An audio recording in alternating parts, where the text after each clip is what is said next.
மூட்டுகள் என்பவை இரண்டு எலும்புகள் சந்திக்கும் அல்லது இணையும் இடமாகும். எடுத்துக்காட்டு, நம்ம கால் மூட்டு மேலே உள்ள தொடையெலும்பும் கீழே உள்ள காலெலும்பும் ரெண்டையும் சேர்க்கிறது ஒரு இணையும் இடம்தான் அந்த மூட்டு, பந்துக்கிண்ண மூட்டு.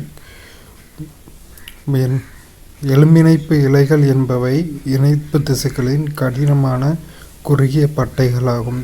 இவை ஒரு எலும்புடன் மற்றொரு எலும்பை இணைத்து மூட்டுகளை உருவாக்குகின்றன. எலும்பிணைப்பு இழைகள்னால் ஒரு எலும்பை மற்றொரு எலும்போடு இணைத்து மூட்டுகளை உருவாக்குது. இவை இணைப்பு திசுக்களின் கடினமான குறுகிய பட்டைகள்.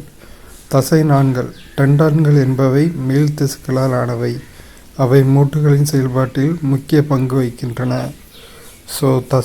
தசை நாண்கள் தான் திசுக்களால் ஆனவை.